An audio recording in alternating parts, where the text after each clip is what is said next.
미워하던 시어머니를 드디어 없앴다. 그 여자에게서는 아무리 헌신적으로 보살펴도 그 여자에게서는 자유로워졌어. 그 여자는 늘 나한테 윽박지르며 고마운 마음 한 번도 보이지 않았는데 그때 내가 혹시 내가 아닐까 하는 의심이 드는 일이 일어났어. 완전히 착각했던 나는 진실을 알아보기 위해 움직이기 시작했고 그 속에 숨겨진 충격적인 진실을 발견했고 아버지는 이미 돌아가셨고 어머니는 혼자 편히 살고 계시니 그럴 필요가 없다는 두려움에 몸을 떨었다.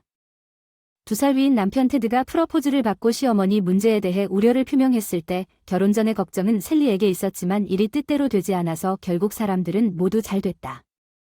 사람들 결혼 초부터 시어머니에게 인정받는다는 느낌을 받은 적이 없어요. 시어머니는 대학을 졸업하고 퇴직할 때까지 중학교 교사로 일했고 졸업할 때까지 매우 엄격한 분이셨어요. 어머니의 기대를 안고 대학에 들어가 인류회사에 다녔는데 선생님이라면 늘 긴장하고 도망가고 싶죠. 공부를 잘 못해서 늘 보충 수업을 받고 겨우 고등학교를 졸업했는데 어떤 책을 읽었나요? 너는 셸리 테드를 주로 읽니? 나는 취향이 달라서 얘기할 수가 없어. 최근에는 책을 많이 읽지도 않았어. 나도 추리소설을 좋아하고 내 방에 책도 많아. 어쩌면 빌려줄 수도 있어. 사실 저는 인쇄된 글을 잘 못 읽습니다. 특히 현대문학과 고전문학을 잘 모르고 교과서에 글을 보는 것조차 싫어해서 소설을 읽는 것도 불가능했고 반응도 제대로 하지 못했습니다. 시어머니의 질문 뭐 신경 쓰지 마세요. 그때 시어머니는 한숨을 쉬며 무시하듯이 말씀하셨고 그 이후로는 저에게 얘기할 만한 어떤 얘기도 꺼내지 않으셨고 시어머니는 왠지 냉정해 보이셨어요. 저와 저는 서로 떨어져 살아서 3개월에 한 번밖에 만나지 못해서 여전히 무시당하는 기분까지 들었습니다. 시어머니가 부부관계에 대해 문제를 제기하는 어색한 상황에 너무 신경 쓰지 않으려고 참으려고 노력했습니다. 좋았어. 다음 주 쇠의 33번째 생일을 맞아 하룻밤 온천에 가는 게 어때? 휴가 좀 낼 수 있니? 정말 고마워. 사실 내가 뭔가 계획을 세웠으면 좋겠고 며칠 미리 휴가를 냈으면 좋겠어. 넌 꽤 똑똑하지만 그게 다야. 난 당신이 좋아요. 셀리 즐거운 시간 보내세요. 테드는 항상 나에 대해 생각했지만 결혼하고 나서야 알게 된 그의 면모 중 하나는 그가 저축한 돈이 없고 돈이 너무 많다는 것이었습니다. 새 시계를 하나 더 샀나요? 최근에 하나 바꿨잖아. 이 한정판에 첫눈에 반해서 운명인 줄 알았어. 계속 이렇게 쇼핑하면 저축이 바닥나잖아. 자랑할 게 아닌데 내 저축 통장은 0이야. 가벼운 농담을 하려고 했지만 남편이 얼마나 자신있게 반응했는지에 충격을 받았습니다. 35세인 나는 말문이 막혔고 여전히 그의 독신 생활 방식을 끝내지 못했습니다. 우리는 매달 조금씩 저축하기로 동의했고 그것이 어떻게 진행되는지 보기로 결정했습니다. 그런데 그 약속이 안 지켜지는데 6개월이 흘렀다. 야 테드 계속 이대로는 안 된다. 우리 생활 방식부터 좀 고쳐야지. 뭐가 문제야? 나도 매일이 행복하지만 나도 그렇지만 그게 아닐 수도 있어. 미래의 아이들과 우리 집을 짓고 싶으니 함께 저축을 시작하자. 내 말이 그 사람에게 전해질지 모르겠지만 그렇다면 내 현재 월급이 그 정도라면 내 마음을 솔직하게 말했다. 우리의 생활비를 당신이 버는 것에서 절약할 수는 없나요? 그의 회사는 대기업이고 그는 확실히 나보다 작은 회사에서 정규직 직원으로 일하는 것보다 훨씬 더 많은 돈을 벌고 있습니다. 당신이 무엇에 돈을 썼는지 사실이 아닙니다. 그럼 그냥 우리 결혼했다고 말해주세요. 그렇지 않나요? 사실 저는 빚도 있고 매달 갚아왔는데 그런 말은 처음 들었고 충격에 빠져 스마트폰을 바닥에 떨어뜨렸습니다. 근데 곧 갚아도 괜찮으니까 빚이 얼마인지 매달 얼마씩 갚는지 안 말해주는데 지금은 불안할 뿐이야. 우리의 미래를 함께 생각해야 한다는 거지. 알았어. 상냥한 태도가 통하지 않으니까 난 그 사람 눈을 똑바로 쳐다보면서 이미 충분히 단호하게 말했어. 너한테 잔소리 당하고 싶지 않아. 테드의 표정이 금세 침울해졌고 눈썹을 찌푸리자마자 나를 밀었다. 평소에는 너무 조용해서 이런 짓을 했다는 게 믿기지 않더라고요. 충격과 두려움에 어느새 팔다리가 주체할 수 없을 정도로 떨렸어요. 부모님이나 친구들이 이 사실을 알면 걱정할 거라 생각해서요. 아무에게도 말하지 않기로 결정했고 어쩌면 우리가 지금 결혼한 돈에 대해 너무 고집을 부리고 있었는지도 모릅니다. 어쩌면 우리가 이야기를 나누는데 시간을 더 가져야 할지도 모릅니다. 계속 걱정할 수 없어서 긍정적으로 생각하기로 결정했습니다. 어머니가 심각한 사고를 당해 병원에 입원했다는 테드의 전화에 따르면 이웃은 어머니가 정원에서 쓰러진 것을 발견하고 구급차를 불렀으며 병원으로 가는 도중 의식을 잃은 상태였지만 깨어났는데 심각하다. 당장 병원으로 갈게. 아니 셀리 안 와도 돼. 왜? 엄마는 그 말에 상처받았는데도 너를 보고 싶지 않다고 했어. 그 엄마가 자랑스러운 사람이라는 걸 어쩐지 이해가 됐어. 쇠약해진 모습을 보여주고 싶지 않아요. 어머니가 왼쪽 머리를 심하게 다쳐 이제 퇴원하면 보살핌이 필요해요. 우리가 같이 살아야 할 것 같아요. 잠깐만요. 엄마는 안 그러실까요? 그에 따르면 그녀는 오른쪽 마비가 있었고 일상생활에 도움이 필요한 말을 하는데 어려움을 겪고 있었습니다. 그냥 놔둘 수는 없겠죠. 사실이지만 엄마는 제가 돌봐주는 걸 원하지 않으실 것 같아요. 병원에 입원했을 때 나를 보고 싶지 않다고 하던 시어머니가 이렇게 장애가 있는 상태로 보이는 게 너무 괴로울 텐데 나와 사이도 안 맞는 그녀와 함께 살 생각을 하니 너무 괴로웠다. 나에게 큰 부담이 되었고 어떻게든 피하고 싶습니다. 당연히 당신에게 모든 것을 맡기지 않을 것입니다. 셀리, 내가 할 수 있는 한 최선을 다해 도와드리겠습니다. 그녀는 나에게 중요한 가족입니다. 마지못해 이해하지만 더 이상 거절할 수 없습니다. 테드의 간절한 부탁 동거를 시작하고 나서 동의했습니다. 테드는 바쁜 일을 핑계로 집에서 더 자주 집을 떠나기 시작했습니다. 우리는 시청으로부터 어머니의 간병 평가에 대한 통지를 받았습니다. 어머니는 2단계 간병이 필요한 것으로 평가되었습니다. 아, 그게 그거군요. 그래서 잘 모르겠어서 다 맡길게요. 셀리, 결국 일하면서 혼자 돌보게 됐어요. 회사의 상황을 설명하고 재택근무로 전환한 적도 있었지만 진료실에 가야 해서 케어 매니저에게 얘기했더니 케어 2급이 받을 수 있는 다양한 복지 서비스가 있는 것 같아요. 데이 서비스에 참석하거나 제가 근무하는 시간에 도우미를 불러오면 좋겠다고 생각했어요. 나는 테드에게 이것을 제안했습니다. 당신이 일을 조정하고 그녀를 돌보면 비용이 얼마나 들까? 불필요한 비용을 피할 수 있습니다. 그는 세부 사항을 듣지도 않고 아이디어에 단호하게 반대했고 결국 어느 날 부담이 커졌습니다.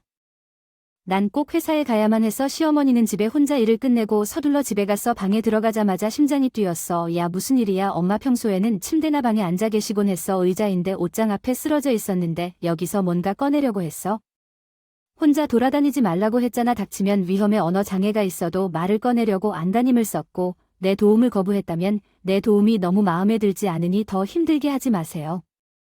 게다가 이번만은 아니었고 부분적으로 마비된 시어머니를 데리고 방에서 자주 넘어져서 스스로 일어날 수 없었습니다. 셀리, 남편의 뜻밖의 반가운 제안에 기분 좋게 카페나 어딘가에 가서 쉬는 게 어때요? 발에 스프링이 있는 집에서 가끔씩 이렇게 나가면 기분이 많이 좋아지는데 오랜만에 혼자만의 시간을 즐기고 있어요. 테드한테 전화가 왔어요. 무슨 일이에요? 곧 집에 갈게요. 급한 거야? 엄마 병원에 실려가서 심각한 일이겠지만 평소처럼 차를 마시고 있었어. 갑자기 상황이 바뀌어서 당황해서 급히 병원으로 달려갔어. 대기실에서 테드가 침울한 표정을 짓고 있는 걸 봤어. 엄마는 어떤가요? 천천히 나를 올려다보며 슬픔과 무관심을 표현하는 얼굴로 그녀가 치료가 필요한 동안 고개를 저었다.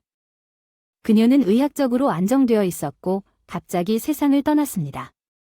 병원에서는 우리에게 더 조사하고 싶은지 물었지만 테드는 거절했고 우리는 그녀를 데려오기로 결정했습니다. 바로 집에 돌아와서 장례식까지 모든 일이 너무 빨리 지나갔고 우리는 너무 바빠서 잘 슬퍼할 시간도 없었다. 시간이 부족해서 라기보다는 짐에서 해방되었다는 안도감이 더 뚜렷했기 때문에 어쩌면 그런 것일지도 모른다. 난 왜 눈물은 안 흘리는데? 남편이 걱정됐지. 테드 괜찮니? 그래, 미안. 중요한 말은 안 했는데 좀 쉬어야 할 것 같은데. 그 사람은 안절부절 못하는 것 같았고 다음 순간부터 그 사람은 멀어졌어. 어머니가 돌아가셨는데 그 사람은 자기 자신이 아니었어요. 그토록 아끼던 어머니를 잃은 게 충격이네요. 그날 밤 남편을 부양해서 장례식을 무사히 마쳤죠. 테드는 여기 없어요. 어쩌면 중간에 화장실에 있을지도 모르죠. 밤에 잠에서 깨어났더니 그 사람이 내 옆 침대에 없다는 걸 깨달았어요. 목이 말라 부엌으로 가보기로 했고 천천히 계단을 내려갈 때 남편이 살고 있었을 것이라서 남편의 목소리가 들렸습니다.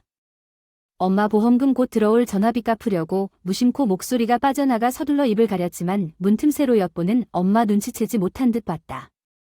전화 끊고 소파에 아무렇게나 누워서 스마트폰 보다가 저번에는 실패했는데 이번에는 화장도 잘 됐으니 이제 조사받을 걱정은 없네. 휴대폰 불빛에 테드 얼굴에 소름 끼치는 미소가 떠오른다. 한 번도 본 적 없는 일인데 잠깐만요. 그게 무슨 뜻인가요? 그렇다면 그 사람이 가질 수 있을까 하는 의심이 생겼고 두려움에 몸을 떨었습니다. 하지만 이대로 놔둘 수는 없다는 걸 알고 남편의 활동을 조사해야겠다고 결심했습니다. 그런데 그 사람이 집에 있는 동안 나는 아무 부주의한 움직임도 할 수 없었고 그 이후로 여러 가지 생각이 교차하여 거의 밤새도록 잠을 이루지 못한 채 보냈습니다. 테드의 사별 휴가 주간이 끝나고 오늘은 평소대로 일하러 돌아갔습니다. 아직 회사가 며칠 남아있는지 조사해 보려고 합니다. 어머니 방 청소를 하다가 어머니가 사용하던 매트리스를 옮기고 및 청소를 하려고 하다가 뭔가 발견했는데 액자 사이에서 종이 한 장이 빠져나왔습니다. 이름을 알 수 없는 문자만 적혀있는 매트리스는 물론 그게 무슨 뜻인지 전혀 몰랐습니다. 여기에 쌓인 임의의 쓰레기인지 궁금해서 그렇게 생각했지만 옷장에서 옷을 꺼내서 또 다른 옷을 정리했습니다. 이번에도 한 글자만 나온 종이가 나왔는데 또 정체를 알 수 없는 글자였는데 어느 정도 읽을 수 있는 것 같다. 어쩌면 이거 같이 읽어야 할 것 같은 예감이 든다. 종이가 더 있을 수도 있겠다 싶어서 혹시나 해서 종이를 방을 뒤져보기로 했다. 여기저기서 정리를 하기 시작했다. 시어머니가 남긴 메시지라는 걸 알고 충격을 받았다. 더 잘 이해하기 위해 좀 더 조사해보기로 했다. 3일 뒤인 일요일에 우리 둘 다 퇴근했다. 피곤하다 청소다 하고 산책하러 가는 게 어때요? 마음을 비우기 위해 좋은 것 같아요. 오늘도 날씨 좋아요. 돌아오는 길에 음식 좀 사볼까? 남편은 내 갑작스런 제안에 열심이었는데 흥얼거리며 걷기 시작했습니다. 집에서 공중으로 두 손을 들었을 때 밖은 기분이 좋았습니다. 마지막으로 산책하러 갔을 때 이렇습니다. 테드는 하늘을 바라보며 행복하게 기지개를 켰습니다. 셀리 왜 그래? 내가 침묵하고 있을 때 그는 몸을 기울여 내 모습을 바라보았다. 얼굴에 내 엄마는 안정되셨는데 왜 갑자기 돌아가셨지? 남편 눈을 빤히 쳐다봤지. 뭐야 늙었으니까 노인네들한테 무슨 일이 일어날지 모르잖아. 그런데 지난번 진료 때는 아무 문제 없었지. 그렇지. 나 중얼거렸는데 대답이 없다는 걸 들었겠지만 사실 뭔가 아시나요? 공원 앞에 도착하자마자 헛소리 하지 마세요. 나는 당황한 남편의 말을 무시하고 벤치에 앉자고 제안했습니다. 가족들이 휴가로 바쁘기 때문에 벤치에 앉아있는 아이들이 있으면 온 가족과 함께 여기 와서 피크닉을 할 수 있으면 좋겠습니다. 테드가 주제를 바꿨는지 아니면 의도한 것인지는 알 수 없었지만 만나지 않았습니다. 우리가 얘기했던 것에 대해 대답하는 내 눈은 너희 엄마가 아프지 않은 게 아니라 내가 죽였다고 증거도 없이 그런 위험한 말을 하면 안 되는데 내 어머니를 죽여 내가 얻는 것이 무엇인가? 그는 목소리를 높이며 화를 냈다. 그 말에 그의 숨이 가빠졌다.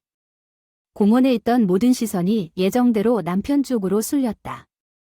사람들이 속삭이고 우리를 쳐다보는 것 때문에 내 남편이 뒤로 물러난 것 같았어요. 어쩌면 이 주제를 그만둬야 할 것 같아요. 우리는 여기서 끝나지 않았습니다. 당신은 당신의 어머니를 떠나게 할 동기가 있었나요? 이미 충분하지 않습니까? 셀리 당신은 나에게 원한을 품고 있습니까? 오나 내가 간병을 도와주지 않았기 때문에 당신은 원한을 품고 있는 것 아닌가요? 그는 대화를 무시하거나 주제를 바꾸려고 어색하게 웃지 않았습니까? 그의 표정 긴장된. 주제를 바꾸지 마십시오. 당신 어머니의 생명보험금이 필요했습니다. 빚 안 갚았지? 무슨 소리 하는 거야? 응, 나 빚이 있는데 엄마가 보험에 들었는지 전혀 몰랐는데. 엄마는 당황한 표정을 지으며 몸짓으로 부인했는데 진짜 눈이 휘둥그레졌는데 이게 왜 내 방에 있었어? 당신이 허락한 후 허락 없이 내 공부나는 내 가방에서 파일을 꺼내서 그에게 보여주었습니다. 왜 이것을 가지고 있습니까? 내가 건네준 문서에는 대출계약서 추심통지서와 테드가 일하는 동안 그의 어머니의 생명보험 청구서가 포함되어 있었습니다. 그 사람 서재 서랍을 열어보니 그 사람이 적다고 말했던 빚이 수백만 달러에 달했고 그 사람 어머니의 보험금이 그 돈을 감당하기에 충분할 정도였으니까요. 벌써 테드의 고함 소리가 커져서 다시 주위 사람들의 관심을 끌었다. 이것이 결정적인 증거라고 생각한다. 나는 가방에서 또 다른 종이를 꺼내 그에게 던졌다. 그는 할 말을 잃고 필사적으로 머리를 긁기 시작했다. 나는 당신의 말을 따라했다.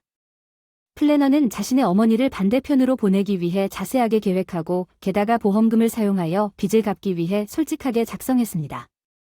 그가 이 계획을 실행하려고 몇 번이나 시도했는지 알 수는 없지만 함께 살았을 것입니다. 우리는 적절한 순간을 기다리고 있습니다. 이것은 단지 추리소설에 나오는 것 같은 시뮬레이션입니다. 엄마가 절박한 변명을 마치 진짜 이야기를 자랑스러워할 것처럼 이야기했던 것처럼 나도 추리소설을 좋아합니다. 소설, 결혼하자마자 시어머니도 같은 말을 하셔서 궁지에 몰린 듯 테드는 조금 더 침묵했다. 이제 올인할 거야. 다시 가방에 손을 넣어 이번에는 접힌 책 한 장을 꺼냈다. 종이를 남편 앞에 내밀고 이것 좀 보세요. 다음엔 지친 표정으로 마지못해 종이를 펼쳤습니다. 이 벌레처럼 지저분한 손글씨는 뭐죠? 이건 일종의 빠른 메모입니다. 테드는 코롭이 웃으며 나를 향해 다시 밀쳤습니다. 책장 뒤에 글자가 한 글자씩 흔들리게 붙어있는 종이였다. 사실 이것은 어머니가 남긴 메시지였다. 그게 무슨 뜻인지도 모르겠어. 사실 그게 뭔지 궁금했는데 우연히 방을 뒤져봐도 바로 알아차리지 못하게 하기 위한 꼼수였어. 마치 추리소설을 좋아하는 엄마처럼 보였어. 이건 그냥 엄마의 장난일 수도 있지. 그렇지. 그게 사실이라면 너한테 좋을 텐데. 사실은 엄마가 보살핌이 필요했어. 엄마가 그렇게 장난을 쳤을 리가 없잖아. 어쨌든 무슨 말을 하는 거야? 관련 없어요. 그녀에게 차갑게 대했던 셀리는 동기가 더 있지 않나요? 그는 그것을 강력히 부인하고 온화하고 차분한 테드가 아닌 나에게 비난을 돌렸습니다. 나는 그가 어떻게든 비난에서 벗어나려고 노력하고 있음을 그의 표정까지 알았습니다. 내가 본 것보다 말투가 더 거칠었다. 나는 그녀를 원망했을지도 모르지만 그녀를 죽일 생각은 한 번도 해본 적이 없다. 내 어머니의 메시지에 따르면 알게 될 것이다. 책장 뒤를 뒤지다가 스마트폰을 발견했다. 이것 좀 봐. 그녀의 스마트폰 전원을 켰다. 그리고 영상 속 영상을 그에게 보여줬는데 그의 어머니는 자신의 상태에도 불구하고 천천히 말을 하기 위해 애쓰는 모습을 보였습니다. 그녀는 내가 내 아들의 표적이 될지도 모른다고 말했습니다. 당신의 시어머니는 그것에 대해 모두 알고 계셨죠. 게다가 그의 어머니가 처음 부상을 당했을 때 그녀는 망할 것이 아니었나요? 그리고 병원에 입원했는데 현관에서 밀려나서 머리를 세게 부딪혀 움직일 수 없었다고 했고 직장에 있어야 할 테드를 보았지만 확실하지 않기 때문에 말을 하면 안 된다고 생각했습니다. 그리고 그녀는 자신의 아들이 그녀에게 그런 일을 할 수 있다는 것을 믿고 싶지 않았습니다. 실제로 나는 테드가 그의 어머니를 반대편으로 보내려고 했지만 그녀를 보살핌이 필요한 상태로 두지 못하고 그녀가 나에게 계속 말한 이유에 대해 결론을 내릴 수 있습니다. 나가는 것은 아마도 나를 해로움으로부터 보호하려 했기 때문이었을 것이다. 영상에서 그녀가 이런 말을 했을 때 그녀의 차가운 말이 실제로는 나를 향한 걱정과 깊은 사랑으로 가득 차 있다는 것을 알게 되었고 나는 한순간이라도 후회에 젖었다. 그냥 돌아가셨으면 하는 후회가 컸고 최소한 보상이라도 할 수 있을 거라 생각해서 시어머니의 원한을 남편에게 벌로 보답하기로 했어요. 부인하세요. 조사를 통해 알 수 있습니다. 증거가 없습니다. 스마트폰의 위치 데이터를 확인하면 그날 귀하가 어디에 있었는지 쉽게 알 수 있습니다. 테드의 얼굴이 얼어붙었고 잠시 후 그의 눈이 휙휙 돌아갔다가 좌절감에 얼굴을 일그러뜨렸습니다. 그 노파는 단번에 끝났어야 했는데 적어도 그 사람은 내 빚을 갚는 데 도움이 되었고 테드가 한동안 침묵했다가 갑자기 반항적으로 모욕을 퍼붓기 시작했다는 사실에 기뻐할 거라고 장담합니다. 그녀는 이것에 대해 기뻐하지 않을 것입니다. 이것은 단지 유감스러운 일입니다. 채권 추심자들이 내 월급의 대부분을 상환에 바쳐 끊임없이 스트레스를 쌓는 것을 두려워하며 내가 어떻게 느꼈는지 당신은 전혀 모릅니다. 그렇게 부주의한 것이 당신 자신의 잘못이라는 것을 이해하지 못합니다. 내 몬한테는 이 모든 일이 내가 도박에 푹 빠져서 일어난 일이지 않나? 테드가 무슨 이유든 상관없이 그의 말이 관역에 맞았던 것 같아. 이건 범죄야. 경찰에 신고할 거야. 만약에 경찰에 신고할 거야? 그렇게 하면 난 직장을 잃게 되지 않을까요? 당신이 아마 꽤 오랜 시간을 보내게 될 거예요. 철창 뒤에서 어서 좀 쉬게 해주세요. 죽음도 사라졌고 귀찮은 일도 사라졌어요. 함께 새로운 삶을 시작하자. 제발. 내 남편이 울면서 얼굴이 무너지고 울고 싶은 사람은 나야. 더 이상 너랑 살 수 없어. 내 감정을 표현하고 그를 밀어냈어. 너는 항상 내가 친절할 때 이용한다. 테드가 채찍질했다. 화가 나서 나를 벤치에서 밀어내며 땅바닥으로 밀어냈다. 우리가 공원에 있다는 사실도 잊어버린 듯 보였다. 그는 나에게 손을 올려 파업을 하려고 했지만 근처 사람들이 개입하여 그만하라고 말하면서 경찰에 신고했다. 테드는 제지당하다가 쓰러져 울면서 어머니께 진심으로 사과하고 제가 경찰에 신고했는데 곧 순찰차의 깜박이는 불빛이 다가와서 도착한 경찰관에게 연행됐다고 말한 뒤 자신이 한 일을 직시하고 상황을 설명했고 경찰의 혹독한 신문을 견디지 못한 모든 증거를 제출했습니다. 테드는 재빠르게 자백했고 처음으로 어머니에게 부상을 입힌 혐의로 체포되었고 지금은 어머니의 죽음으로 징역형을 선고받았습니다. 당연히 시어머니가 보낸 마지막 비디오 메시지에서 테드와 이혼했습니다. 그녀는 그녀를 돌보기 위해 모든 재산을 나에게 맡길 것이라고 말했습니다. 나는 무엇을 해야 할지 논의했지만 실질적인 유산의 일부만 받기로 결정하고 나머지는 변호사에게 맡기고 이사하여 어려운 사람들에게 기부했습니다. 나는 새로운 삶을 시작했습니다. 일이 바쁘지만 앞으로는 내 마음대로 평화롭게 시간을 보내려고 하며 그런 처지에도 불구하고 나를 지켜주신 시어머니께 감사한 마음을 느끼며 가끔 무덤을 찾아가곤 한다. 드넓은 푸른 하늘 아래에서 나 자신에게 긍정적이고 충실하게 살겠다고 다짐하는 최근 사건들에 대해 이야기해 보세요. 당신이 살아있다는 것은 나 덕분입니다. 기생충. 당신은 문제가 있으면 나와 이혼하고 우리가 처음에 분명했던 친절함을 존의 눈에 비춰주세요. 만난 것은 이제 오싹한 추위로 대체되었습니다. 그가 쓴 안경과 목에 걸린 넥타이는 다소 비싸 보였고 잔이 얼마나 자기중심적이 되었는지는 그의 외모와 행동만으로도 알 수 있었습니다. 나는 떠날 것입니다. 내 물건을 챙겨갔다고 말했습니다. 그리고 즉시 떠났고 존에게 보복하겠다고 다짐했습니다. 제 이름은 린더입니다. 회사에서 행정보조원으로 일하고 어머니와 함께 살고 있습니다. 비록 평범해 보이지만 저에게는 다른 사람들과 구별되는 한 가지 특징이 있습니다. 사실 휠체어 학창시절에 겪은 교통사고로 인해 휠체어를 처음 사용하기 시작했을 때 치명상은 아니었지만 휠체어 생활을 해야 했고 적응해야 할 부분이 많았습니다. 상당히 어려웠지만 사람들은 회복력이 있고 휠체어에서 충분한 시간을 보내고 나면 때때로 요령을 터득하게 됩니다. 사람들이 그런 식으로 생각할 수 있다는 것이 희망의 희망이라고 부를 수 있을지 궁금합니다. 정신적으로는 좋은 곳에 왔지만 단순히 일하러 갔다가 집에 오는 것만으로는 삶이 만족스럽지 않아서 동네 도서관에 가서 책을 읽는 것이 가장 좋아하는 취미였습니다. 저는 어렸을 때부터 책을 좋아했습니다. 꼬마야, 어른이 되어서도 나는 여전히 책벌레이고 그날도 도서관에 있었는데 그날은 왠지 입구에 중간 크기의 바위가 있어서 도와준 사람이 지나치는데 애를 먹었다. 나는 그의 도움으로 JN이 되었다. 그때부터 문제없이 도서관에 들어갈 수 있었다. 도서관에서 잔을 자주 보았고 결국 우리는 데이트를 시작했고 마침내 결혼하여 잔과 함께 살기 시작했지만 얼마 후 잔이 린더에게 놀라운 제안을 했다.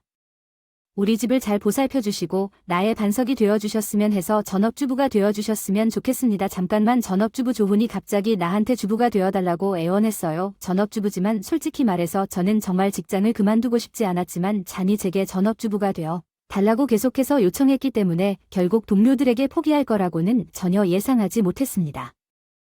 사임하고 계속 남도록 설득하려고 노력했지만 당시에는 남편의 뜻을 모든 것보다 우선시했기 때문에 사실 회사에 사직하고 싶다고 말하는 것만으로도 지쳤고 사직할 즈음에는 회사를 그만둔 이후로 정신적으로 지쳤습니다. 직장 생활이 지루해서 지루하고 재미없게 느껴졌습니다. 나는 오랜 대학 친구인 얼리셔에게 화를 내기 위해 전화했지만 그녀는 남자와 여자 모두 보통 일하는 남편이 일하는 아내에게 전업을 하라고 요구하는 이 시대의 내 감정에 대해 매우 비판적이었습니다. 가정주부는 드물다. 린더, 당신은 축복받았고 현재 상황에 대해 더 감사해야 합니다. 나와는 달리 얼리셔는 항상 직장을 그만두고 싶다고 말합니다. 우리는 서로 반대되는 견해를 갖고 있는 것이 분명했습니다. 나는 얼리셔가 최소한 공감하는 척이라도 했으면 좋겠다고 바랐습니다.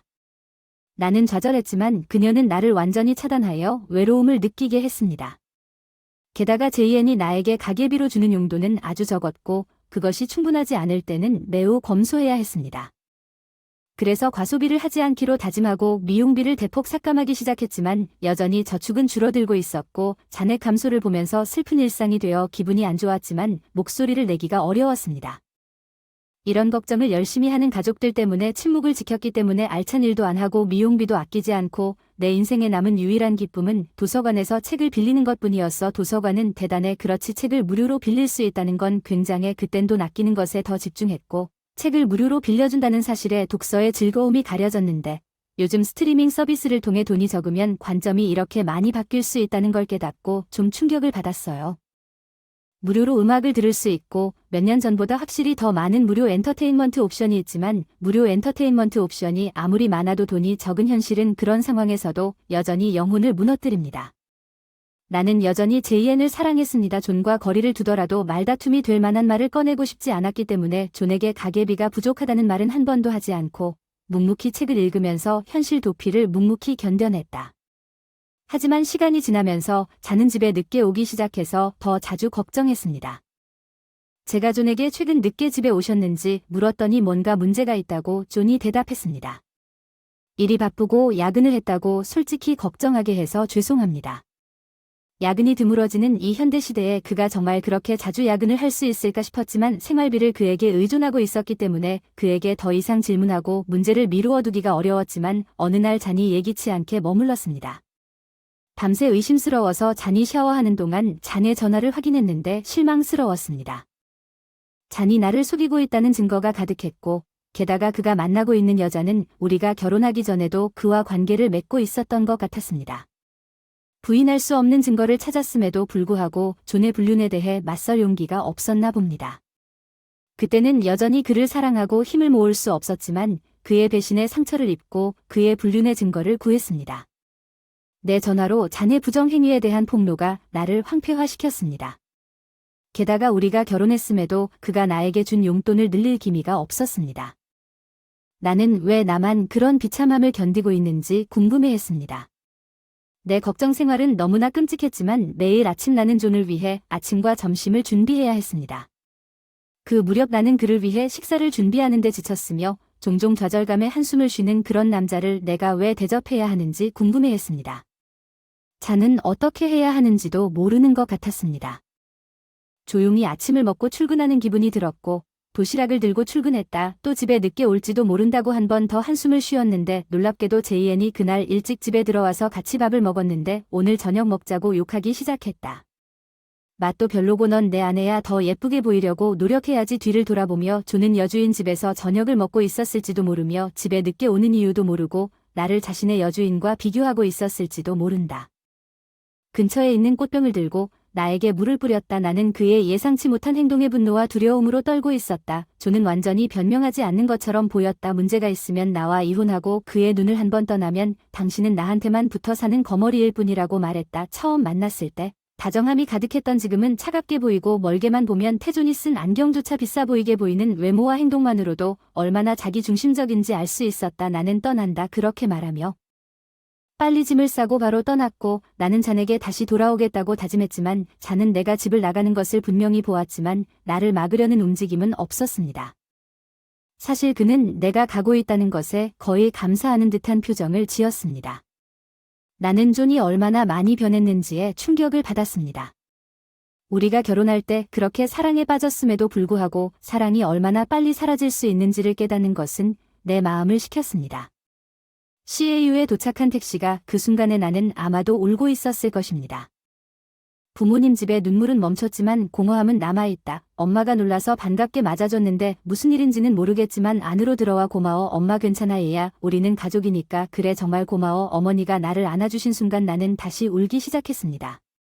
잔에 대한 나의 사랑은 사라진 지 오래라고 생각했지만 여전히 그를 위해 울고 있는 나를 발견했습니다. 아마도 마음속 깊은 곳에서는 잔을 떠나고 싶지 않았고 우리의 이별에 충격을 받았고 수많은 감정이 소용돌이치고 있었습니다. 나 엄마가 날 꼭 안아줘서 엄마의 사랑에 감싸인 네버레팅 고다시 살아난 기분이 들었고 벅찬 행복감 뭔가 내가 우는 걸 보고 마음이 많이 아팠었나 봐. 엄마는 내가 어렸을 때 그랬던 것처럼 내 머리를 쓰다듬어줘서 우리는 갔어 안에서 엄마는 재미있는 TV 프로그램으로 내 주의를 돌리려고 했고 내가 오렌지를 다 먹을 때쯤 이웃에게서 구한 오렌지를 나에게 제안했습니다. TV쇼는 존과 내가 자주 보곤 했던 코미디 쇼였습니다. 같이 봐요 개그맨들, 연예인들과 유머러스한 진행자가 수다를 떨던 단순한 방송이었는데 정말 좋았어요. 조용히 방송을 보고 있었는데 그런 저를 보며 침울한 표정이었나 봐요. 어머니가 걱정돼서 그러셨나 봐요. 린더가 존에게 무슨 일이 있었어? 엄마 솔직히 많은 일이 있었어. 어디서부터 시작해야 할지 모르겠어. 알겠어 알았어. 린더 시간을 갖고 내 속도에 맞춰 말해줘. 알았어. 그래 그렇게 할게. 엄마에게 말했어. 내 이야기를 다 듣고 나서 일어난 모든 일들. 어머니는 화를 내셨어요. 누군가가 내 린다를 이렇게 느끼게 만들다니 믿을 수가 없네요. 당신이 원하는 만큼 여기에 머물면서 편히 쉬시면 돼요. 많이 힘들었을 거예요. 고마워요 엄마. 그래서 당신은 존 엄마랑 둘 다 같은 학교 다녔으니까 제이앤이 나한테 무슨 짓을 했는지 말해줄 수 있겠어? 다음에 서로 만나면 얘기할게. 엄마가 엄마한테 얘기해주셔서 고마워. 시어머니 제이앤이 큰 문제에 빠졌어요. 내가 다시 전화했을 때 잔의 부재중 전화가 있었습니다. 잔이 화를 내며 소리쳤습니다. 무슨 일이요? 부모님에게서 받던 용돈이 갑자기 중단되어 문제가 생겼습니다. 당신이 해야 할 일이 있었습니다. 그런데 당신은 분명히 잔이 도박으로 인해 약간의 빚을 지고 있었고 그의 급여의 약 70%와 그의 부모로부터 받은 용돈 전체를 그의 용돈이 갑자기 중단되었기 때문에 그것을 갚기 위해 사용하고 있었지만 그는 분명히 당황하고 있었습니다. 엄마 간섭으로 존의 용돈이 끊겼어. 존과 아무 관계도 하기 싫어서 멍청하게 굴었어. 무슨 소리인지 모르겠어. 바빠서 안녕 전화를 끊었어. 기분이 이상했어. 조언이 이런 곤경에 처해 있다는 사실을 알고 조금 안심했지만 제이엔에 대한 원한이 계속 쌓이고 시간이 지남에 따라 스트레스가 굳어졌습니다. 복수로는 그것을 완화하기에 충분하지 않았고 문제는 완전히 마음이 편하지 않았습니다. 사람들은 시간이 너무 많으면 사소한 일에 집착하는 경향이 있습니다. 물론 저도 예외는 아니었습니다. 날이 갈수록 잔에 대한 원한은 깊어만 갔고 그것에 대해 제가 할 수 있는 일은 별로 없었습니다. 어머니에게 털어놓을 수도 있었습니다. 하지만 같은 일이 반복되는 것에 대해 불평을 해서 기분이 안 좋았고 그녀의 반응이 예측 가능하다는 것을 이미 알고 있었기 때문에 오랜 친구인 얼리셔에게 연락하기로 결정했습니다. 얼리셔는 즉시 응답했고 그녀가 잘 지내고 있다는 것을 알 수 있었습니다. 언제 커피 한잔 하자고 제안했는데 얼리셔가 얼리셔를 만날 날이 다가오자 열정적으로 동의했습니다. 미더프 얼리셔와 제가 만난 날 무엇을 입을지 생각하는 것만으로도 사회적 교류가 얼마나 즐거운지 깨닫게 되어서 기분이 좋았습니다. 일어나서 근처 카페에 갔어요. 저는 얼리셔에게 잔이 한 일과 현재 상황에 대해 모두 말했어요. 제가 보기엔 힘들 것 같은데요. 잔은 가게비로 나에게 아주 적은 돈을 주곤 했지만 그는 항상 자신을 위해 값비싼 물건을 사줬습니다. 그의 안경에는 이 모든 것이 있었습니다. 섬세한 디테일과 장식, 그리고 그의 넥타이는 값비싼 천으로 만들어졌으며 아름다운 빨간색과 파란색 줄무늬가 있었습니다. 내가 잔의 소지품의 독특한 특징을 설명하는 동안 얼리셔는 무언가를 기억하는 듯 심호흡을 한 후 잠시 침묵을 지켰습니다. 안녕 린다. 내 남편 이름 좀 알려줄래? 내가 그 사람을 알 것 같은 느낌이 드는데, 정말 그 사람 이름이 존 마르티네즈인 거 알잖아. 와, 존 마르티네즈는 내 상사야? 난 그 사람을 정말 싫어하는데, 그 사람은 너무 짜증나고 까탈스럽고 그 사람은 업무 지시사항이 이해하기 어렵네요. 전혀 몰랐는데 어떻게 잘 아셨나요? 상사님이 특이하게 비싸 보이는 넥타이를 메고 계셨던 기억이 나서 비슷한 넥타이 말씀하셨을 때 그냥 그럴지도 모른다고 생각했는데 빙고 깜짝 놀랐네요. 제이엔이 얼마나 엉망인지 회사에 소문을 퍼뜨릴 수 있나요? 모든 일이 잘 되면 제이엔이 그만두고 다시 연락할 수도 있습니다. 기꺼이 도와드리겠습니다. 그래서 얼리셔는 잔이 제이엔이라는 소문을 퍼뜨리기 시작했습니다. 사무실에 있는 믿을 수 없는 남편의 소식은 점차 회사 전체에 퍼졌습니다. 그 무렵자는 직장에 있기가 어려워 달걀 껍질 위를 걷고 있는 것처럼 느꼈습니다. 얼마 후 그로부터 이메일을 받기 시작했습니다. 그리고 내 입장에서는 무엇을 해야 할지 몰랐어요. 제이엔에게 소리치고 싶었어요. 당신이 나에게 한 일을 하지 않았다면 내가 왜 신경을 써야 합니까? 이 모든 일은 당신 스스로 한 일이지만 나는 아무것도 원하지 않았습니다. 잔과 관련해서 이메일을 무시했지만 여자가 쫓는 것을 멈추고 여자를 쫓기 시작하는 순간 남자가 행동하는 방식이 이상합니다. 많은 관계 조언책에서 이 현상에 대해 읽었지만 실제로 그런 일이 나에게 일어날 것이라고는 전혀 생각하지 못했습니다. 아마도 내가 잔의 이메일을 무시했기 때문일 것입니다. 잠시 생각한 후에 그에게서 또 다른 이메일을 받았습니다. 린더가 필요하다는 것을 깨달았습니다. 우리의 미래에 대해 논의하고 다시 시작하려고 합니다. 만날 수 있을까요? 존의 메시지에서 절박함을 느낄 수 있었습니다. 책을 다 읽었을 때 나는 완전히 기진맥진했습니다. 존이 보낸 단 한 통의 이메일도 어머니와 얼리셔가 나에게 설정해준 좋은 기분을 망칠 수 있었습니다. 존은 이제 이 이메일을 어떻게 처리해야 할지 알았습니다. 나는 그것을 다시 무시할 생각을 했지만 다시 존을 생각했습니다. 그리고 저는 엄밀히 말하면 아직 결혼한 상태입니다. 솔직히 말해서 나를 실망시키는 사람과 혼인신고를 했다는 사실을 지우고 싶었습니다. 그 사람과 당장 이혼하고 싶었기 때문에 존의 메일 덕분에 마침내 이혼하기로 결심했습니다. 빨리 좋아요. 우리 부모님을 토론에 참여시키면 됩니다. 당신을 만나도 괜찮습니다. 제이엔으로부터 답장을 받고 그의 승인을 받은 직후에 저는 존에게 그렇게 응답했습니다. 제2애는 아마도 그렇게 생각할 것입니다. 우리의 미래를 함께 진지하게 고려하고 있기 때문에 우리 가족 모두와 관련된 문제에 대해 논의하고 싶다고 말한 이유는 그가 라라랜드에 있을 가능성이 높기 때문에 상황을 완전히 오해하고 있는 것입니다. 저는 잔을 성공적으로 이끌어 승리의 포즈를 취하고 있었습니다. 나는 제이엔에게 교훈을 가르칠 방법에 대해 어머니와 함께 전략을 세웠고 어머니는 그 계획을 시어머니와 공유했고 놀랍게도 시아버지도 우리 전략에 동참하기로 결정했습니다. 시어머니와 시아버지는 잔의 무책임함과 나쁜 성격에 놀랐습니다. 그들은 더 이상 그를 아들로 보지 않습니다. 그래서 아마도 그들이 이 상황에서 나의 편을 들었던 이유일 것입니다. 그래서 존을 제외한 모든 사람들과 우리는 계속 논의하고 계획을 다듬었습니다. 대결 당일 엄마와 나는 조혼이 사는 집으로 향했다. 도착하자마자 제이에는 웃으며 우리를 맞이했지만 이미 거실에는 시어머니와 시아버지가 계셨는데 서늘함을 느꼈다. 존이 모여서 린다에게 말하기 시작했다. 이 집에서 다시 살래? 아니, 이혼하고 싶다. 나는 침착하게 대답하고 변호사의 명함과 그의 업무에 관한 다양한 증거물을 테이블 위에 내놓기 시작했다. 존은 내 어머니처럼 창백했다. 시아버지와 시아버지가 그를 꾸짖기 시작했습니다. 당신이 남자로서 어떻게 린다가 그런 패배자가 될 거라고는 생각지도 못했던 모든 일을 겪게 할 수 있겠습니까? 더 이상 내 얼굴을 보려면 존 아린다 너는 언제나 나에게 의지할 수 있어 알았어. 존은 그의 부모에게 질책을 받았고 확고한 부인을 얻었고 결국 그는 나와 이혼하기로 결정했다. 거짓말이라고 말해줘. 나는 안다. 내가 엉망이었다. 미안해요. 모두들 용서해 주세요. 존의 불쌍한 목소리가 거실에 울려 퍼졌습니다. 그 후 존과의 이혼은 순조롭게 진행되었고 조금 후에 엘리샤에게 이 사실을 알렸을 때 엘리샤의 목소리가 쾌활해서 자기도 소식이 있다고 하더군요. 어쩌면 그녀는 결혼할 예정이었지만 사실은 그렇지 않았습니다. 얼리셔는 잔과 내가 이혼한 후 잔이 직장을 그만뒀다는 사실을 기쁜 마음으로 나에게 알렸습니다.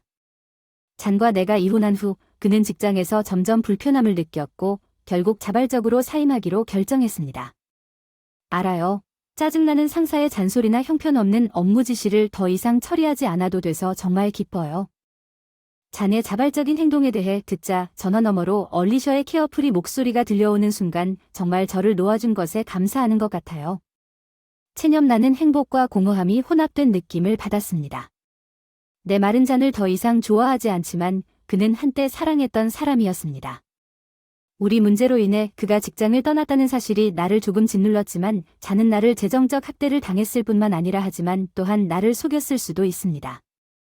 적어도 그것은 일종의 신성한 보복이었을 것입니다. 그래서 나는 그것을 보려고 노력했고 잔은 재산을 적절하게 분배했습니다. 잔이 빚을 갚고 생활비를 충당하기 위해 밤낮으로 일하고 있다는 소문이 있습니다. 나한테 물으면 벌을 받는 게 맞다.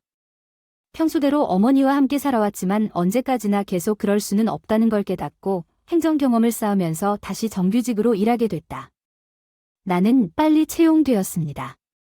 우리 회사는 나를 즉각적인 자산으로 여기고 대중의 믿음과는 달리 나에게 의존합니다. 행정직원이 서로 잘 소통하고 때로는 출산에 관한 누군가를 보호해야 하는 세부 사항을 알면 사무가 매우 복잡할 수 있습니다.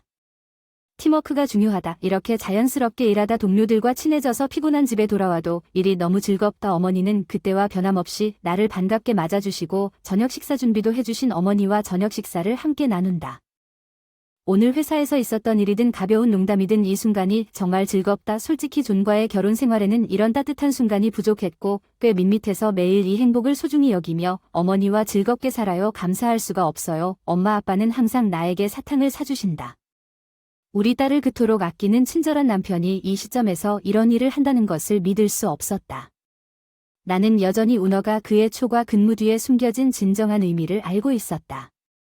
내 이름은 네털리 탐프선이다. 저는 36세입니다. 남편 켄이고 결혼한 지 6년이 되었으며 4살짜리 딸이 있습니다. 저는 엄마이자 외과 의사입니다. 결혼한 이후로 일로 바빴습니다.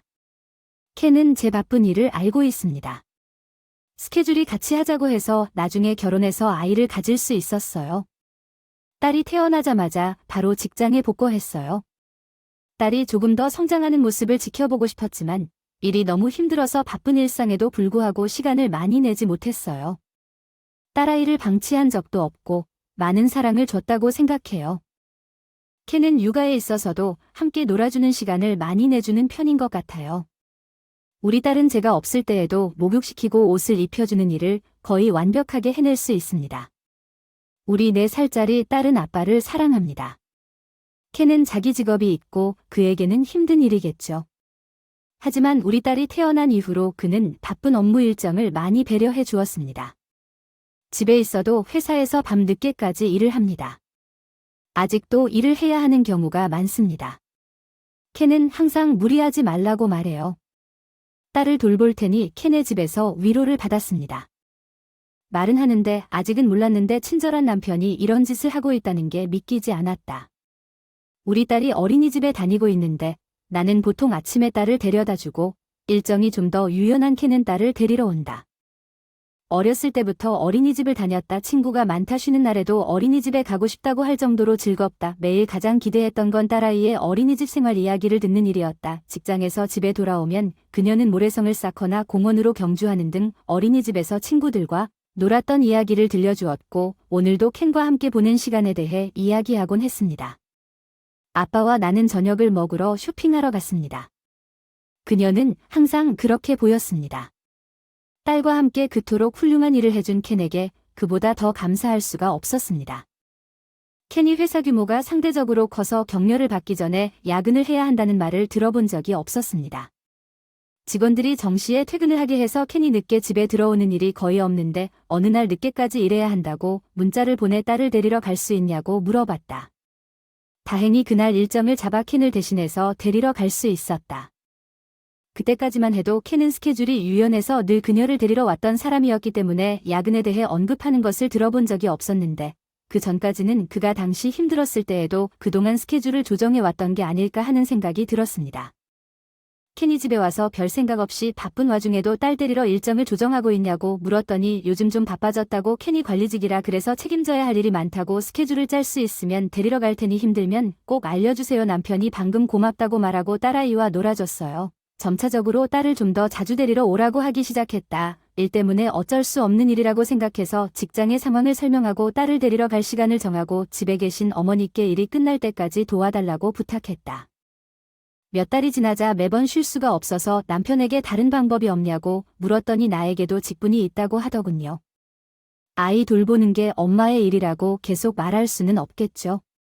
전에는 그런 말을 한 적이 없었기 때문에 갑자기 무슨 일이 일어났는지 궁금해서 스트레스와 사업 때문에 엄하게 굴었을 거라 생각했는데 이번 사건으로 인해 남편의 태도가 바뀌었습니다. 일이 바빠서 아무것도 하지 않게 되었어요. 더 바빠지고 모든 일을 감당할 수 없게 되었습니다. 할 수 있는 일은 뭐든지 해야 한다고 생각했는데 최근 도움을 청해도 집안일을 다 감당하지 못할 때가 있었습니다. 일을 우선시하기 때문이라고 하기 시작했다. 이해는 되지만 사실은 내가 인내심을 갖고 일을 소홀히 할 수 없다는 것이다. 그 사람도 나랑 결혼했으니 왜 갑자기 그런 말을 하는 건지 이해해줘야지.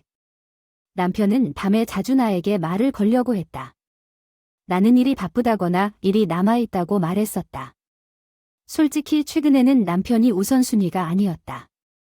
나는 바쁘고 딸이 태어난 이후로는 그런 느낌을 받지 못했다. 남편을 위한 시간이 있으면 솔직히 쉬는 편이 낫습니다. 요즘 집에 늦게 들어오는 이유가 그것 때문인 줄은 몰랐습니다. 남편이 회사 일이 바빠서 늦을 거라고 자주 말하더군요. 이상하다고 생각했습니다. 몇 년이 지나도 너무 의지해서 아무 말도 못했는데 딸이 있어서 어쩔 수 없이 협조를 하게 됐어요. 남편한테 매번 딸을 데리러 갈 필요는 없다고 했어요. 그런데 어떻게든 시간을 벌자고 생각한 끝에 마지못해 동의했다. 딸을 제대로 데리러 온 만큼 야근을 한다는 말은 한 번도 들어본 적이 없다. 남편에게 모든 부담을 떠맡긴 게 안타까워서 한계 내에서 조정하라고 그는 단지 이해한다고 말했지만 나를 대하는 그의 태도는 변함이 없었습니다. 남편의 태도가 왜 변했는지 궁금했지만 어느 날 평소보다 일찍 일을 끝낼 수 있었다는 것을 알아내는데 오랜 시간이 걸리지 않았습니다. 그날 남편이 야근으로 늦는다는 연락이 없어서 가족들과 함께 시간을 보내는 게 조금 신났어요. 남편은 주로 반찬을 샀거나 빨리 음식을 준비해요. 늘 남편에게 의지해서 요리를 하기로 했어요. 오랜만에 집에서 만든 음식, 그 사람들이 좋아하는 요리를 많이 만들어 주고 싶었어요. 집에 가는 길에 메뉴를 고민하던 중 딸과 남편이 집에 올 시간이라 저녁 쇼핑을 마치고 오늘은 서둘러 집에 왔어요. 일찍 집에 가서 딸 이야기를 천천히 들어요. 항상 도와주고 싶은 딸이 같이 요리하고 싶을 거예요. 딸이 자고 나서 신이 났어요. 남편과 술 한잔 할 생각이 들었어요. 그런 생각으로 현관문을 열었어요. 딸과 남편이 집에 왔는지 확인했는데 뭔가 이상하다는 느낌이 들었습니다. 신발이 평소와 다르게 배열되어 있었습니다. 딸과 남편의 가족 신발을 보니 지금까지는 모든 것이 정상이었지만 어린 소녀들이 좋아할 디자인의 신발도 있었는데 무슨 일이 일어나고 있는지 이해하기도 전에 왜 이 신발이 우리 집에 있는 걸까요? 거실로 조용히 거실 문을 열었더니 딸이 혼자 간식을 먹으며 TV를 보고 있었다. 어서 오세요. 엄마 오늘 일찍 일어났네요. 딸이 평소처럼 혼자 TV를 보고 있었어요. 딸아이에게 물었습니다. 상황도 모르고 집에 와서 아빠 신발을 봤는데 아빠는 어디 계시나요? 아빠는 위층 방에서 사무실에서 누군가와 일하고 있으니 TV를 보다가 기다리다 현관 신발에 소름이 돋는다는 말과 딸의 말을 들으니 무슨 일인지는 어쩐지 감지가 안 되지만 딸을 걱정하는 남편이 그런 짓을 할 리가 없지. 잠깐 그러다 억지로 그 방 문을 열었는데 머리가 멍해지고 숨이 막힐 것 같은 느낌이 들었어. 남편과 다른 여자는 상상도 하기 싫은 광경을 봤어. 나탈리 여기서 뭐 하는 거야? 그게 아니라 여기서 뭐 하는 거야? 우리 침실에서 뭐 하는 거야? 저 여자는 누구야? 우리 딸을 거실에 혼자 두는 게 무슨 말인지 말을 멈출 수 없어서 빨리 옷을 입고 떨리는 손을 설명하자 문을 닫고 4살 난 딸을 거실에 혼자 남겨두고 이 남자는 무슨 생각을 하고 있었고 우리 집에 한 여자를 데리고 온 가족이 잠든 침대에 잠시 후 문을 열자 두 사람은 옷을 입고 나란히 앉아 있었는데 이게 무슨 뜻인지 침착한 척 물었더니 처음에는 남편 켄이 변명을 하려고 했는데 옆에 있던 여자가 귓속말로 당신 아내와 그 사람이 갑자기 나한테 그러는 건 당신 때문이라고 하더군요. 간식 먹고 애교 있게 앉아 TV 보며 딸에게 나가자고 딸이 서슴없이 묻자 아빠는 어디 있느냐. 아빠는 일하느라 바쁘다. 딸에게 설명하기 힘들어 눈물을 참으며 분해 눈물을 참으며 집으로 향했다. 차 딸아이한테 물었더니 아빠가 어린이집 데려다주고 집에서 여자랑 일한다고 한 적 있냐고요. 내 중요한 일이라 조용히 TV를 봐야 하고 엄마한테는 비밀로 하면 안 된다고 말했어요. 간식은 먹어도 돼요. 에임이랑 아빠는 항상 간식을 많이 사주셨어요. 미안해요 엄마. 딸이 그 여자를 에임이라고 불렀어요. 그 여자 이름 아시나요? 제 딸은 빨리 배우는 여자였는데 그 여자 이름을 기억하고 제가 죄책감을 느꼈다고 하더군요. 딸의 순진한 말에 화가 나서 참았던 눈물이 흘렀다. 어린아이에게 간식을 주고 입 다물게 하고 여자를 방에 혼자 두고 몇 번이나 집에 데려온 남편은 용서할 수 없어서 시작했다. 어떻게 하면 회복할 수 있을까 고민하다가 문제가 생기면 상담을 하기로 했어요. 항상 한 명 먼저 상담을 해요. 직장 상사였어요. 이 상사가 우리를 소개해줬고 남편 회사도 잘 아는 믿을 수 있는 사람이었어요. 일을 시작한 이후로 내 문제를 진심으로 들어줬다. 무슨 일이 있었는지 여자 이름을 상사에게 말했다. 상사는 진지하게 들었지만 별말은 하지 않았다. 그냥 내 이야기만 듣고 일주일 뒤에 다시 출근했다. 상사가 몰래 조사한 상담 내용인 줄 알았는데 남편의 불륜 여자가 남편 회사에서 아르바이트를 하는 학생이었다는 사실이 밝혀졌습니다. 학생이 남편을 훔쳐가서 너무 슬펐지만 남편이 그 학생에게 반했다는 생각에 소름이 돋았다. 상담했던 상사의 소개로 알고 보니 나도 알고 있던 병원장이었다. 상사가 나를 소개해준 이유가 궁금했다. 사실 원장님께도 상담을 받았다고 하더군요. 딸이 학교를 많이 안 가는 것 같아 어떻게 해야 하나 고민 중이군요. 의외네요. 딸이 학교도 빼먹은 게 아니라 바람도 피우고 있어서 상사도 놀란 것 같았어요. 원장님이 상담한 딸은 남편이 바람 피우는 여자였어요. 상사님 말씀으로는 세상이 좁다고 생각했어요. 남편이 바람 피우는 여자는 의대생이 목표예요. 의사가 되기 위해 그녀는 왜 의학과 관련이 없는 남편의 회사에서 아르바이트를 하고 있는지 궁금했지만 얼마 지나지 않아 남편의 사무실 근처에 누워 기다리기로 결정했습니다. 남편이 바람 피우던 여자를 만났는데 물러설 생각이 없었는데 나를 눈치채고 나타난 그 여자는 애에 살찐 아줌마 무섭다. 오늘은 하고 싶은 말 다 할 수 있다. 너랑은 없구나. 내 남편이요. 그 여자는 은근히 웃으며 담담한 표정으로 말했다. 나는 그 사람과 매일 같이 있지는 않지만 남편보다 더 많은 돈을 벌고 있다고 생각하면서 고소득 남편 아줌마를 훔쳐서 미안하다고 계속 말했다. 당신은 의사라고 들었습니다. 켄은 계속 제가 옆에 있었으면 좋겠다고 끈질기게 말했지만 켄은 뭐든지 사준다. 고소득 남자친구가 있어서 좋다. 그 여자는 남편을 돈벌이로만 생각하는 것 같았어요. 자기가 그런 생각을 하는지 몰랐는데 그렇지 못한 남편이 좀 안타까웠어요. 의사가 되려면 더 이상 문제가 안 되는데 학교도 제대로 다니고 공부도 제대로 해야 하지 않겠습니까? 왜 당신 같은 할머니가 나에게 지시를 받아야 하겠습니까? 훔친 건 내 일이잖아. 아버지가 걱정한다고 했더니 여자 얼굴이 창백해졌어. 왜 아버지를 키우는 거야? 아무것도 모르고 함부로 말하지 마. 내가 누구한테 전화를 걸었어. 그리고 1분도 안 돼서 원장님이 저 보자마자 나타나서 딸한테 정말 미안하다며 사과하셨어요. 아버지가 왜 거기 있는지도 모르는 여자가 당황스러워서 다 들었어요. 그리고 남의 남편이랑 놀아도 뭔데 그 여자의 아버지 감독님은 굉장히 엄격한 분이신 것 같고 말대답도 못하는 것 같았어요. 아빠 결혼한 줄도 모르고 필사적으로 변명하려고 하다가도 이때는 감독님이 유부남이든 아니든 우리 사이의 대화를 다 듣고 계셨는데 하는 짓이 한심하고 나중에는 변명의 여지가 없어 아버지에게 아무 말도 못하던 여자를 감독님이 데려가셨다. 오늘은 사장님이 소개해 주신 후 바로 원장님과 계획을 세웠는데 원장님께 남편 얘기를 했더니 제 딸이 그런 한심한 짓을 하다니 믿을 수가 없다며 머리를 감싸주더니 혼내겠다고 하더군요.